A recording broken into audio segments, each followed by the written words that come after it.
Good morning, students. So today we are going to continue our chapter number 1 of the part 2 accountancy, and its name is rectification of errors. यानी जो entries होती है वो गलत होती है तो उसको हम क्या करते हैं, रेक्टिफाई करते हैं. इट मीन्स कि हम उसको करेक्ट करते हैं. Clear? Sorry. So today we will start illustration number 2, and its question is pass necessary rectification entries to rectify the following journal entries written by Vandana.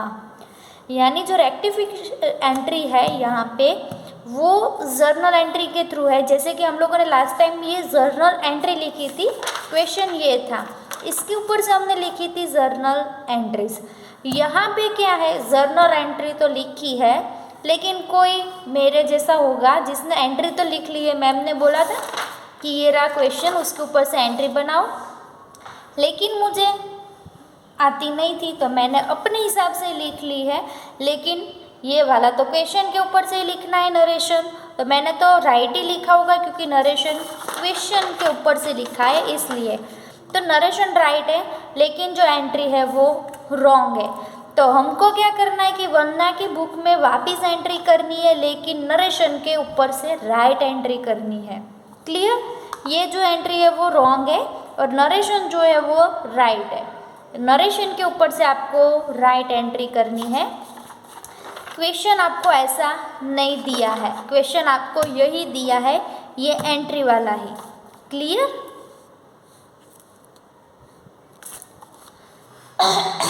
चलो देखते हैं. This one is our answer. Rectification entries of Shri Vandana.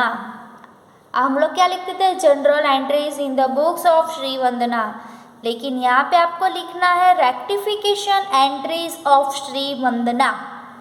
Date, particular, ledger folio, debit rupees and credit rupees. ये journal entry में जैसा लिखते थे same ऐसा ही यहाँ पे आपको लिखना है. चलो स्टार्ट करते हैं. तो फिर first one, Rohan's account to cash account. ये सब कुछ नहीं देखना है आपको, डायरेक्ट देखना है narration. Being the salary of ₹6,000 of current month paid to a clerk Rohan. इसके ऊपर से आपको समझना है कि ये क्वेश्चन है. Salary ₹6,000 of current month paid to a clerk Rohan. ये बीइंग द करके जो है वो आपको निकाल देना है. Clear? Salary ₹6,000 of current month paid to clerk Rohan, यानी जो सैलरी है इस करंट मंथ की वो आपने किसको पे की है, रोहन को. उसकी एंट्री क्या आती है, salary account debit to Rohan account. Clear? Business में से क्या गया, कैश गया. Rohan account to cash account नहीं आता है, यहाँ पे आता है salary account to cash account. ये रोहन क्या है, रॉन्ग है. डेबिट है तो रॉन्ग है, उसको क्या करना पड़ेगा, क्रेडिट. तो क्यों वो क्या हो जाएगा, राइट. रोहन को डेबिट है तो क्रेडिट करेंगे, तो ये रहा क्रेडिट. और जो यहाँ पे डेबिट जो राइट होना चाहिए वो आएगा salary. Salary account debit to Rohan's account 6,000. Clear? देखो ये राइट है कैश अकाउंट, कोई बात नहीं. रॉन्ग क्या है, रोहन अकाउंट डेबिट, रियल में होता है salary account debit to cash account. Clear? तो रोहन डेबिट है उसको क्रेडिट करेंगे तो राइट होगा. तो जो राइट है उसको क्या यहाँ पे लिखेंगे डेबिट साइड पे, salary account debit to Rohan account. Narration आपका जो है वो आपको राइट करके लिखना है. Being the rectification of salary ₹6,000 paid to Rohan wrongly debited to his account. Salary account में डेबिट करना था लेकिन रॉन्गली हमने रोहन के अकाउंट में डेबिट कर दिया और अमाउंट आएगी आपकी 6,000. चलो देखते हैं second one, purchase account debit to Chetan account. ये नहीं देखना है, पहले आपको देखना है क्वेश्चन, उसके बाद देखना है कि यहाँ पे क्या गलती हुई है. Clear?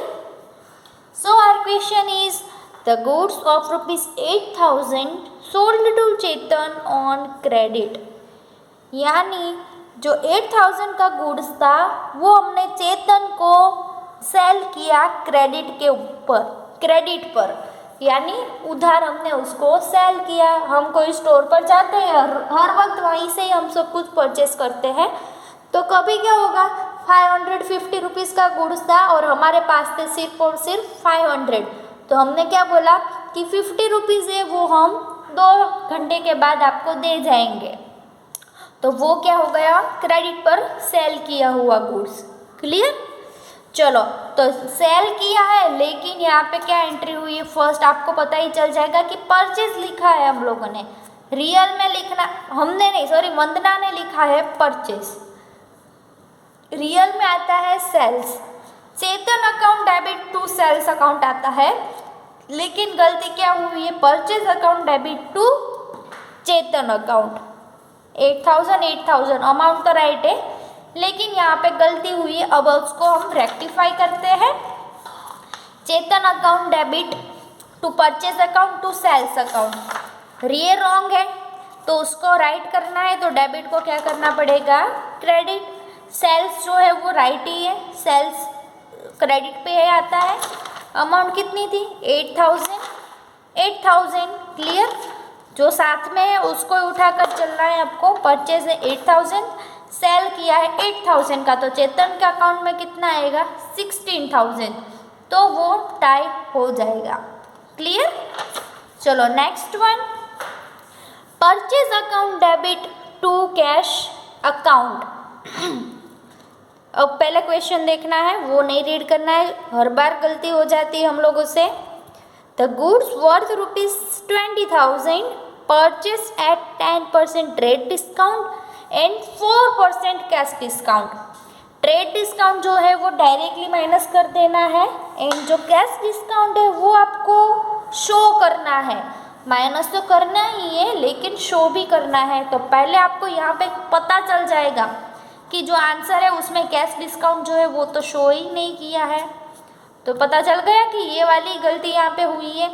Purchase account debit to cash account 17,280, direct deduct करके लिख लिया है। देखो 10% डिस्काउंट है, ट्रेड डिस्काउंट, तो 20,000 का 10% कितना होगा, 10 निकाल दो, 2,000, उसको माइनस करेंगे तो बचेगा आपके पास 18,000।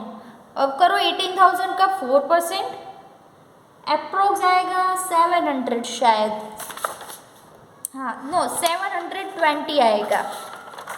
क्लियर? तो 4% 720 है जो वो यहाँ पे शो नहीं किया है, लेकिन डायरेक्ट क्या कर दिया है, माइनस। तो मैंने आपको सिखाया था कि कैश डिस्काउंट जो है वो आपको माइनस करना कंपलसरी है। क्लियर? तो चलो अब रेक्टिफाई करते हैं। जो हम कैश डिस्काउंट है वो लिखना ही भूल गए हैं, बाकी तो जो है वो राइट है। परचेस अकाउंट डेबिट होता है और कैश अकाउंट क्रेडिट होता है, वो राइट है, लेकिन हम भूल गए कैश डिस्काउंट लिखना, तो उसको लिखेंगे purchase account debit to discount account 720। Discount लिखना भूल गए हैं, इसलिए सिर्फ डिस्काउंट को ही हमने शो किया है और किसी को शो नहीं किया है। Clear? Let's move to the next one. Being the brokerage ₹10,000 paid for the purchase of building for business. Purchase of building for business, यानी बिल्डिंग परचेज करते टाइम हमने ब्रोकरेज 10,000 पे किया है बिजनेस में से। Building account debit to brokerage account pay किया, business में से वो चीज़ जो है वो गई, जाएगा तो credit. If it goes out then we will credit it 10,000। Clear? Brokerage हमने किसकी पे की है, बिल्डिंग की, इसलिए बिल्डिंग को क्या किया, debit. Building account debit to brokerage account 10,000। Fifth one, cash, the amount ₹3,500 written off as bad debt। ये वाला वर्ड आप लोगों ने पार्ट 1 के फर्स्ट चैप्टर में सीखा। बैड डेट हम किसको बोलेंगे, देखो यहाँ पे स्पेलिंग होता है DEBT, डेब्ड, डेब्ट, लेकिन आपको बोलना है debt, bad debt. Clear? Bad debt वो होता है कि आपने किसी को पैसा दिया और वो आपको तारीख पे तारीख देता ही जा रहा है, वो पैसा ही आपको नहीं दे रहा है। तो आफ्टर सम टाइम आप लोग डिसाइड करते हो कि इसके पास से पैसा ही नहीं आएगा अब तो, क्योंकि आप थक चुके हो उसके पास से पैसा मांगते मांगते, लेकिन वो आपको दे ही नहीं रहा है। तो फिर आफ्टर सम टाइम आपने डिसाइड कर दिया कि अब यहाँ से मुझे पैसा नहीं मिलेगा, तो हम क्या करेंगे, उसका बैड डेट कर लेंगे कि ये बैड डेट है जो हमारा ₹3,500 है, वो अब हमको फ्यूचर में नहीं मिलेगा। इट मीन्स ये हमारा क्या हो जाएगा, लॉस। हम लोग लॉस गिनेंगे क्योंकि ये पैसा जो हमने अर्न किया था वो कोई और लेकर चला गया, तो हमारा लॉस हो गया। तो उसको हम क्या करेंगे, रिटर्न कर दिया था कि ये बैड डेट जो है वो हमको नहीं मिलने वाला, यानी ये जो अमाउंट है वो हमको नहीं मिलने वाली है। लेकिन उस मयंक के अंदर एक भगवान आ गया और वो आफ्टर सम टाइम हमको सामने से पैसा देने के लिए आया 3,500। तो आपकी बिजनेस में अनवांटेड इनकम हो गई, क्योंकि ये 3,500 आपने तो बैड डेट गिन लिया था, लेकिन वो सामने से पैसा देने के लिए आया है तो वो आपकी इनकम हो गई। तो आपने उसको अब रिकवर कर दिया, आपके जो लॉस था उसने आपको रिकवर कर दिया। क्लियर? तो ये था हमारा बैड डेट। अब वापस देखते हैं, the amount ₹3,500 written off as bad debt in last year, यानी जो पिछले साल में हमने 3,500 था उसको एज अ बैड डेट गिन लिया था कि ये जो 3,500 है वो हमको नहीं मिलने वाले हैं, लेकिन received in current year from Mayank, ये करंट ईयर में हमको मयंक के पास से ये पैसा मिला। क्लियर? उसकी एंट्री देखते हैं, क्या लिखी थी, cash account debit to Mayank account, और राइट होती है Mayank account debit to bad debt recovered account. Recovered क्यों किया हम लोगों ने, क्योंकि वो हमको मिला है, जो पैसा हमने खो दिया था वो हमको रिकवर हुआ है, इसलिए यहाँ पे हमने लिखा bad debt recovered account 3,500। Got it? Next one, the amount of ₹14,000 paid to Bhavesh for cash purchase. हमने भावेश को पे किया परचेज का, लेकिन देखो यहाँ पे देख सकती हो परचेज किया है तो परचेज अकाउंट डेबिट होना चाहिए, लेकिन यहाँ पे लिखा है भावेश अकाउंट। अब देखते राइट वन क्या आता है, purchase account debit to Bhavesh account. ये रॉन्ग था, भावेश यहाँ पे नहीं आना चाहिए, ये रॉन्ग था, इसीलिए इसको हम डेबिट है तो उसको क्या कर देंगे, क्रेडिट, तो वो क्या है, राइट हो जाएगा। परचेस है वो आना चाहिए था, इसलिए यहाँ पे लिखा purchase account debit to Bhavesh account 14,000। Next one, income amount ₹18,400 of income tax paid by check.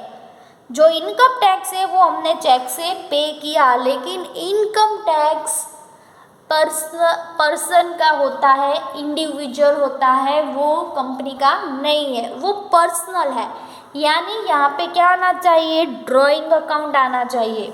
चलो राइट एंट्री देखते हैं, 7th one, drawing account debit to income tax. क्यों इनकम टैक्स लिखा, क्योंकि इनकम टैक्स अकाउंट डेबिट नहीं होना चाहिए, वहाँ पे ड्राइंग अकाउंट डेबिट होना चाहिए। तो ये गलत है, तो उसको राइट करने के लिए डेबिट का हम क्या करेंगे, credit. Drawing account debit to income tax account, amount जो है वो 18,400। क्लियर? चलो लास्ट 2 बचे हैं इस चैप्टर के। Return account debit to purchase return account, the goods of ₹12,000 return by Rita recorded in purchase return book, यानी 12,000 का जो गुड्स है रीटा का वो परचेज रिटर्न हुआ है।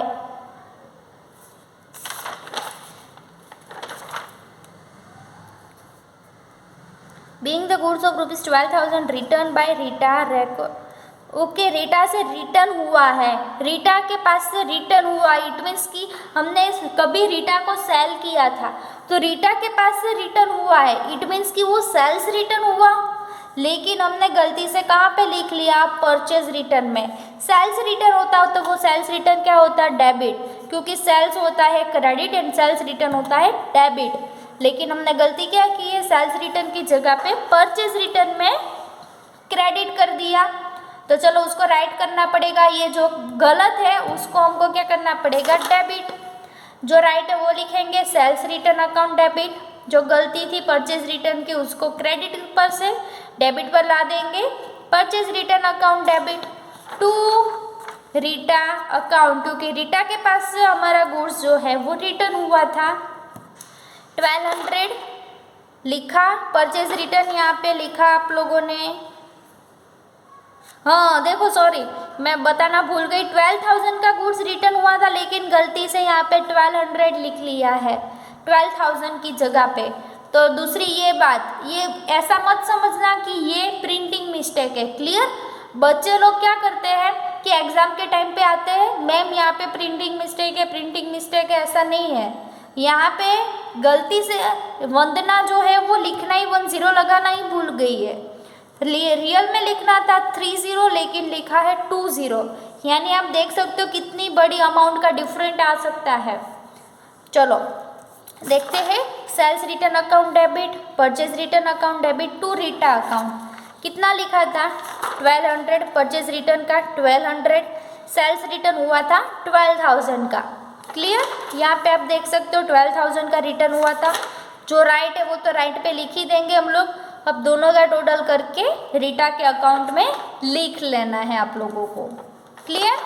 Last one, amount of ₹20,000 paid after deducting 5% discount for the scooter purchase for personal use. यानी 20,000 की अमाउंट वाला स्कूटर जो है हमने purchase, amount of ₹20,000 paid after deducting 5% discount for the scooter purchase for personal use. यानी जो scooter है वो 20,000 का था, उसके ऊपर 5% डिस्काउंट माइनस करने के बाद हमने परचेज किया अपने पर्सनल यूज़ के लिए। पर्सनल यूज़ यानी ड्राइंग हो जाएगा। यहाँ पे देखो गलती से क्या लिखा, scooter cash and discount, right entry देखते हैं, ड्राइंग हो जाएगा जैसे मैंने बोला था वो। ड्राइंग अकाउंट डेबिट, डिस्काउंट जो मिला है हमको 5%, discount account debit to scooter account. Drawing आपको पता है कंपलसरी क्या होता, डेबिट ही होगा। डिस्काउंट कितना है, 1,000 लिखा, स्कूटर की अमाउंट है 20,000 वो भी लिखा, तो अब ड्राइंग कितना बचेगा, 19,000। क्लियर? डिस्काउंट मिला है तो वो डिस्काउंट बिजनेस में ही रहेगा, लेकिन हमने स्कूटर कितने में परचेस किया ऐसा बोला जाएगा 19,000 का। आगे बात समझ में? तो ये दो मोस्ट इम्पोर्टेंट सम है, लेकिन उसमें से भी ये फर्स्ट वाला है जो मोस्ट इम्पोर्टेंट सम है, तो ये बाय हार्ट आपको लर्न कर लेना है। और बाकी सारे जो एग्जाम्पल्स है वो भी आपको बाय हार्ट लर्न कर लेने हैं। और नोटबुक के अंदर आपको मैं होमवर्क दे रही हूँ, जो नोटबुक के अंदर आपको यहाँ पे जो ट्रांजेक्शन लिखा है इतना वाला ही सिर्फ क्वेश्चन लिखना है, उसके नीचे ये राइट एंट्री करनी है। यहाँ से उठा के ये क्वेश्चन लिख लेना है, एंट्री क्वेश्चन, फिर एंट्री, ये क्वेश्चन एंट्री, एक क्वेश्चन लिखो, एक एंट्री करो, एक क्वेश्चन लिखो, दूसरी एंट्री करो। ऐसे ही आपको सारे ट्रांजेक्शन अपनी नोटबुक के अंदर लिख लेने हैं। एग्जाम्पल में क्या करना है कि ये क्वेश्चन आपको पहले लिख लेना है और ये वाला जो है वो आपको खुद से लिखना है। भले ही 2-3 पेज में गलती हो जाए, 2-3 पेज पे ऐसे रॉन्ग करो या फिर फाड़ दो, कुछ भी हो चलेगा, लेकिन अपने हिसाब से करो, अपने देखे बिना करो। ऐसे करोगे तो ही आपको एग्ज़ाम में आएगा, वरना ऐसे देखकर ऐसे कर लो तो ऐसे आपको एग्ज़ाम में नहीं आने वाला है। अगर यहाँ पे स्कूल पे होते तो बोर्ड पे मैं करवाती, दूसरे एग्जाम्पल देकर भी करवाती, लेकिन ऑनलाइन में ऐसा नहीं हो सकता है। इसलिए आपको ऐसा करना है कि क्वेश्चन लिखना है, ये जो आंसर है वो खुद से लिखना है। और ये वाला जो है वो भी आपको लर्न कर लेना है। क्लियर? तो यहीं पे हमारा ये 2 सम्स कंप्लीट होते हैं।